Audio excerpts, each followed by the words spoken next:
Welcome back to Arcadia. Thank you everyone for continuing to follow our journey as we build our fully integrated permaculture farm.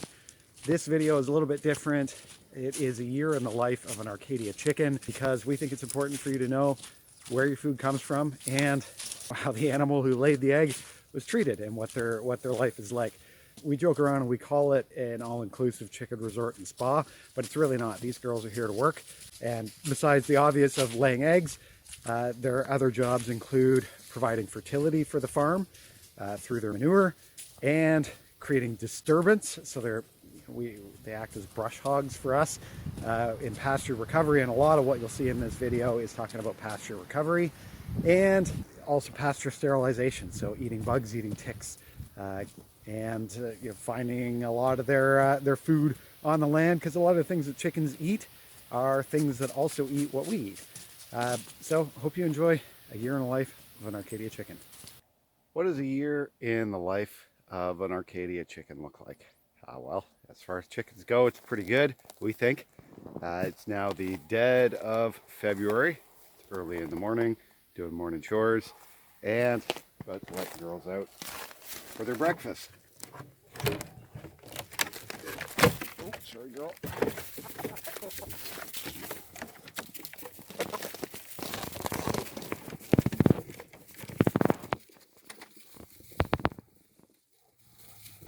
While they're doing that, I'll go check on the water and we'll take a look at the inside of their coop. So they come in through the little sally port that we can close up at night, and they live on it's about a foot deep of wood chips that we get from a little tree service. They've got a heated water. There's a little dog cage there in case somebody decides that she wants to have sit on a nest, and we can isolate her there. They've got their minerals, and we've got straw for the nest boxes to keep their feet cool when they're outside. They're not as cold when they're outside, like that girl sitting on one leg there. This is just an old milking shed that we converted into a chicken coop. It's temporary quarters. I say that because one, the building is not too stable. I wouldn't lean on it really hard.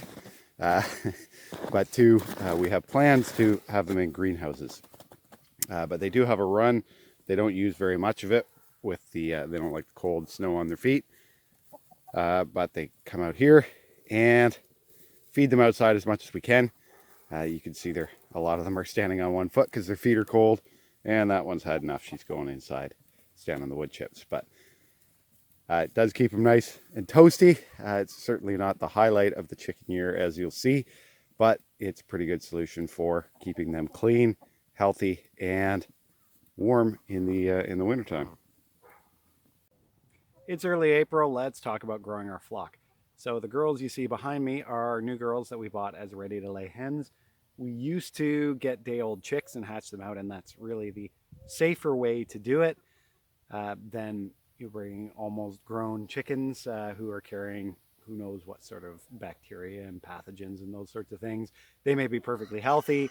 They may be used to whatever it is that they grew up with because they grew up with it, but our chickens might not be. So it's certainly a risk to grow your flock by buying ready to lay hens, but the raw economics of it are worth it, where we don't want to spend another 6 months waiting for little day-old chicks to grow up and start laying eggs.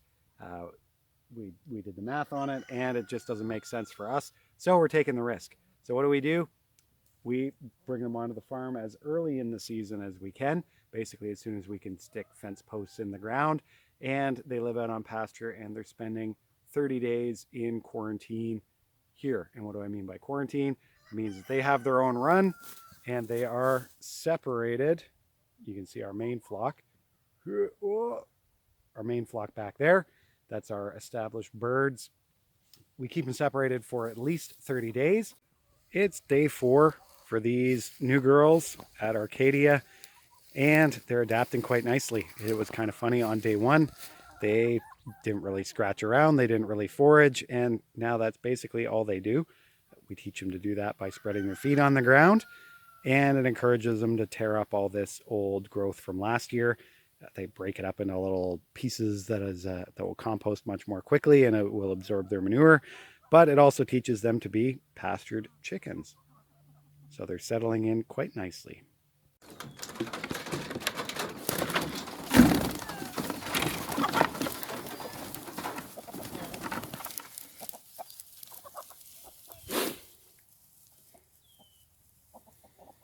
And the season has begun.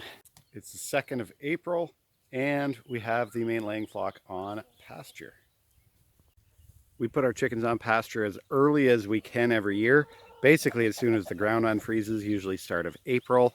There's not really stuff for them to forage out here. There's no bugs, there's no green grass or little plants and stuff like that that they like to eat. But they do like the fresh air, they like the sunshine, and they do quite a number on the pasture.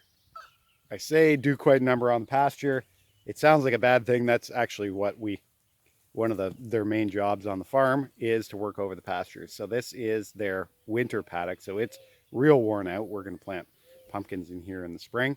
And then you can see this is a spot where an old barn was, and it's a lot of pioneer species. And the chickens come in and knock all the woody material down and break it up into basically a real fine powder or like a straw, which makes a great mulch.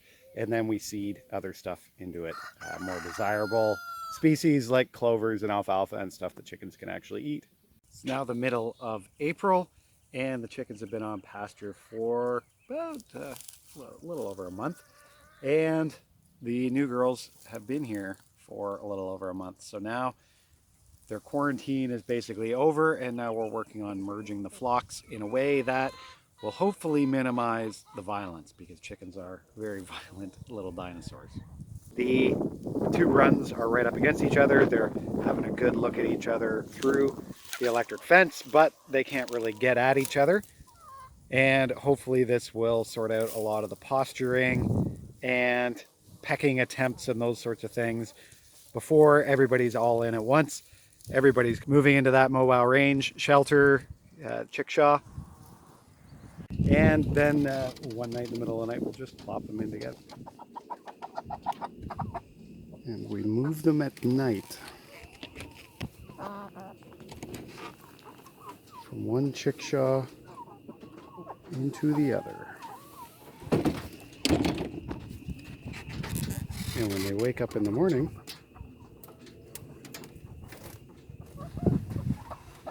they will think they've always lived together. Or it's more likely that they will at least. Ooh, feisty one.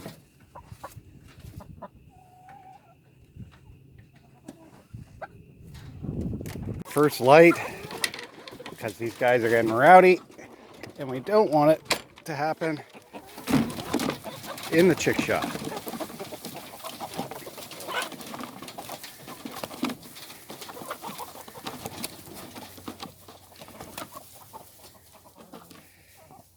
And the flocks are merged.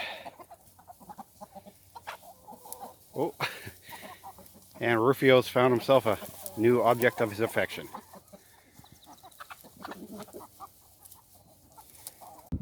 One of our key considerations when merging flocks is hiding places. So instead of having them sort of out in an open field, there's lots of old dead brush and tree trimmings and that sort of stuff for these new girls to get under, because you can see almost all of the new girls are over here, and almost all the main flock is over there where the food is. And these guys are just sort of scratching around for what they can forage because they've been chased away from the food. I might need to spread the waterers out a little bit more, because the main flock will defend those as well. It's late May now, and the chickens are into their full pasture routine, which means that they are getting moved about once every 7 to 10 days or so. Some people move their chickens more often, but the role that we have them in is a bit like a brush hog, because we have this fairly overgrown pasture with a lot of this scrubby stuff, like dogwoods and things like that popping up in the pasture, that we are trying to knock back down and get to pasture grass. So the chickens go through and fertilize and clear out a lot of the scrubby stuff and break up a lot of the carbonaceous matter. And they pick through and clean out the ant hills and the bugs and all that sort of stuff. knock down weeds, eat some grasses, and generally entertain themselves and have a good time. And the pasture really responds quite well to it. So they're very much in a pasture recovery phase right now, meaning that we keep them in a spot basically until they wear it out. And what does wear it out mean? This is pretty well worn out. I mean, they haven't completely destroyed it. We could leave them in here longer, but we also try and keep a little bit of balance between the needs of the pasture and the needs of the chickens. And after a couple days, they really do start getting a little bit bored and into trouble. You can see what the grass looked like. That's their next paddock that they're going into very early tomorrow morning. And that's what the grass looks like. And within a week, they'll have it down to looking like this. Don't be denied, don't be denied, and let those stars in your eyes shine. We all soar to different heights, so mend those wounded wings and fly, mend those wounded wings and fly. We all see the world through different eyes. Some choose the road, some choose the skies. High above the world, show who you are. From way down here, you're a shooting star. From way down here, you're a shooting star.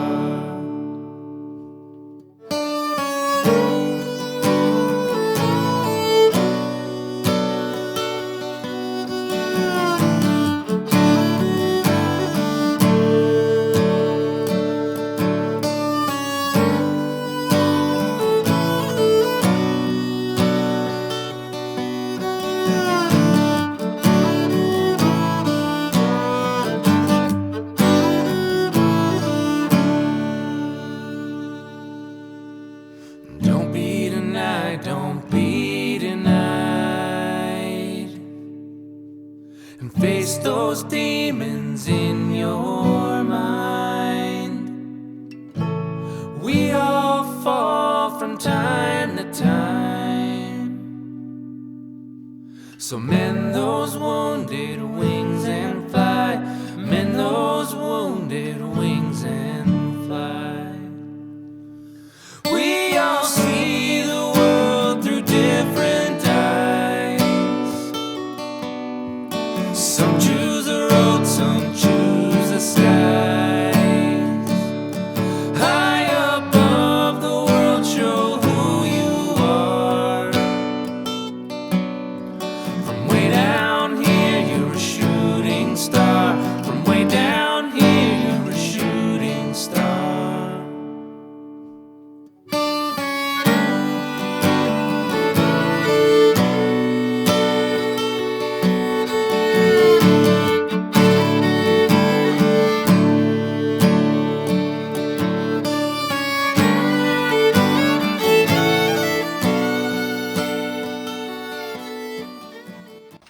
Feisty this morning, girls.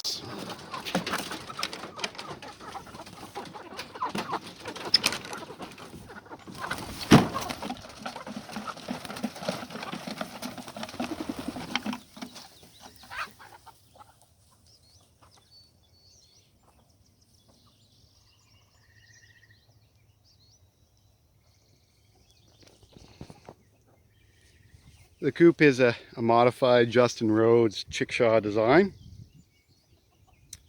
And gate slash door. They have their minerals, being calcium for their eggshells and kelp meal as a general mineral. And 4 nest boxes in there with a nest box bar that we can close up to keep them from hopping up in there at night. They actually can get in there, but I guess it's just a little too much work. Nice big wheels. It is their sun shelter. It is their rain shelter. It is their secure nighttime quarters. And it's movable. And everything we want mobile. Their coop is mobile. So their fence charger needs to be mobile too. In this box is fence charger, fence tester, which I've got to do. And underneath that, there's a inverter and a deep cycle marine battery, which is real heavy, hence the wagon. So wherever the fence goes, wherever the chickens go, their charger can go without me.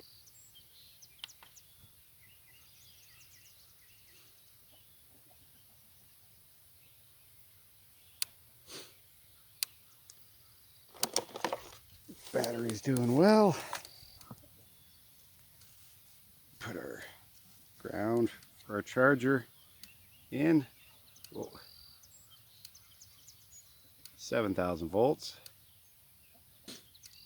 And on the all-important lower wires, 7,000 volts. That'll keep the fox out. So we feed a mix of organic and conventional chick feed. The normal recommended ration of about a quarter pound per day per bird. We feed the mix of organic and conventional because organic feed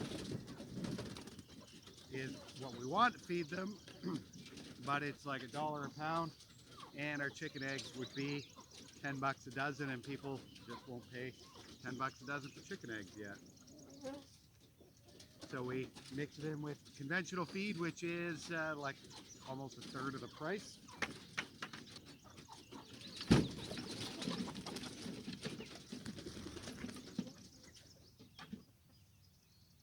So we feed at dawn, just as the sun comes up over the horizon. And then we feed again in the evening, about 5 o'clock this time of year.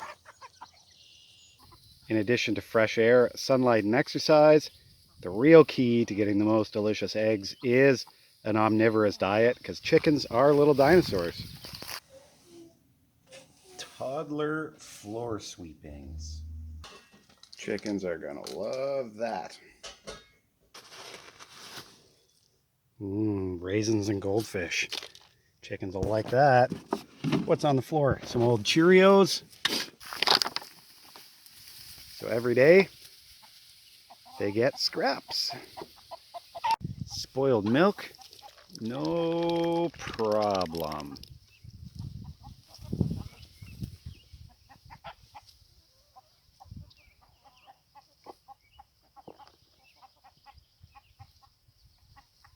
So it's now dead of summer, and the chickens have been on the job for a while now. And as you can see behind me, and I'm just holding the camera at shoulder level, you can see how tall these goldenrod and other grasses and weeds are.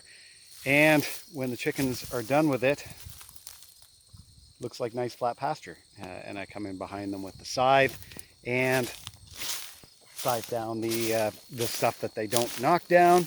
And then before it rains, I'll come in with some pasture seed, alfalfa, clovers, things that chickens like to eat, and seed it in behind them. Hopefully that'll grow up. And year after year as we do this, the pasture will get a little bit better. So you can see in their current job site, they're about halfway done. And we just keep moving the chicken tractor along to spread their night manure out every day, give it a little bit of a move. Moving their mobile coop every night helps us to spread this black gold around the pasture, so it doesn't accumulate all in one space.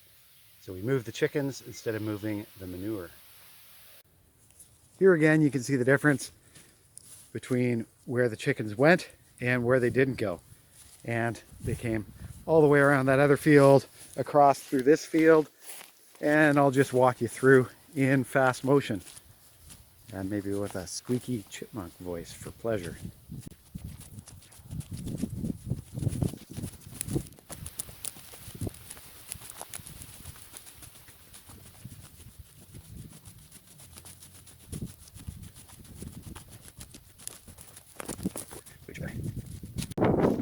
So what does that mean for the pasture? Well, next year, that area that we just walked through where the chickens were, and where they dropped all their manure and they scratched, There's going to be fewer woody species and fewer sort of wildflower species and more of the things that chickens forage for. It's now early December and the chickens have quite literally come full circle all the way around the farm, and they are now back. You can see the coop up there. They are now back next to their winter quarters in their last run of the year, which is a great big one. Basically, they'll stay here until the ground freezes or gets close to freezing, and we'll tighten up the fence a little bit because they don't really use the run in the rest of the winter. But the more time that they can spend out here scratching around and pooping is less time that they spend in the coop and in the small part of their winter run pooping, and it'll keep a little cleaner, a little more hygienic. Two things have happened with the flock that I didn't take video of. One of them was merging mama hen and her baby chicks in with the rest of the flock. So she hatched out 9 of the 12 eggs we put under her. One didn't make it out of the shell.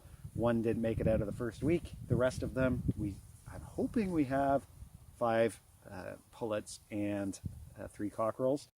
We did a little purge from our flock of the 6 original red sex-link hens and Gaston the rooster. 5 of the hens and Gaston went into the butchers, and they're now in our freezer. So Gaston went because he's a mean rooster, which is great for a free-range flock that's out on pasture like this, but not so good when you have kids on the farm. And we're going to have a nice dinner of coq au vin, and we're going to serve him to all the people that he's attacked. So I think that's a fitting end for Gaston the rooster. So Rufio is now the boss of the flock, and maybe a couple of the other little cockerels will get to stick around on the farm. We'll see how nice they are, because a couple of them are pretty handsome. There it is, the money shot. That's the main reason for doing what we do, is to raise eggs to feed people. So next time that you find yourself swinging by the farm stand to pick up a dozen or 2, you know what went into them and what didn't go into them. So hope you enjoyed a year in the life of the chicken. If you've got any questions for us, please drop them in the comments, and we're happy to answer them. And if you like the channel and you want to support what we're doing, give the video a like, give it a share on your social channels, and subscribe. Yeah, that's the one. Subscribe to the channel to follow more of our journey. We do have more videos coming out this spring.